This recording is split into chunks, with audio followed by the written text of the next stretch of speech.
Wonderful, అది కూడా enjoy చేస్తారు. సంవత్సరంలో మనకి ట్రైన్లో వెంకీగా మీది ఐశ్వర్యది అదొక టైపు డిఫరెంట్, అంటే అప్పటికప్పుడు చూసుకొని ఎలా పెళ్ళి అయిపోయింది అనేది అదొక టైపు. దెన్ క్వైట్ కాంట్రాస్ట్గా దీంట్లో ఒక సాంగ్ ఇళయరాజా గారి పాట, ఇళయరాజా గారి పాట సుందరి అనే పాట చాలా బాగుంది.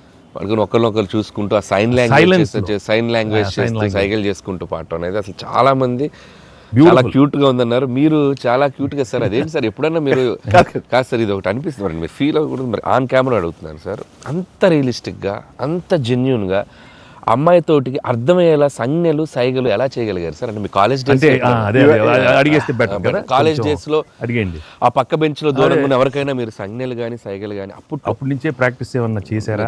అంటే అంత సరదాగా ఉంది నా చేత రాబట్టడానికి. అంటే అంత రియలిస్టిక్ వచ్చింది కదా. పసిబిడ్డనాయా నేను, కాలేజ్ అయిందో లేదో వెంటనే చేరాను, వెంటనే తీసుకెళ్లి తాళి కట్టించారా అస్సలు. సార్ మీరు ఎప్పుడైనా ఎవరికైనా సైకిల్ చేశారా సార్? అయ్యో బాగా అయ్యో మొహాలు పెడతాడమ్మా, ఏంటమ్మా ఓ గుర్తుంచుకున్నావా? అంటే abroad when you are studying MBA?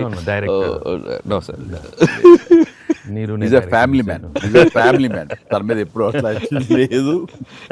నీకేంటంటే ఆ సీన్ కన్సీవ్ చేసింది నువ్వు, దాన్ని మోగ సైకిల్తోటి మేడ మీద, అవతల మేడ మీద ఆ వీధిలో అటు పాప ఉంటే ఇటు పక్క నువ్వు ఉంటే ఇలాంటివి ఏవో చేసి experts I mean know the looks అది చాలా.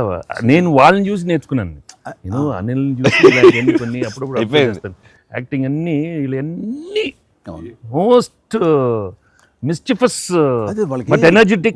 వాళ్ళే మనకి ఎలా యాక్చువల్ చేసి చూపిస్తారంటే వాళ్ళు ఎంత నైపుణ్యం సాధించుంటారు, ఎంత ప్రాక్టీస్, అంటే ఎంత రియలిస్టిక్ దానిలో దూరిపోయి అవతల వాళ్ళు. సార్ ఈ పండుగ నుంచి నెక్స్ట్ పండుగ వరకు నాకు అయిపోయింది సార్, అయిపోయింది. మంచి మంచి కంటెంట్ సార్ ఖచ్చితంగా.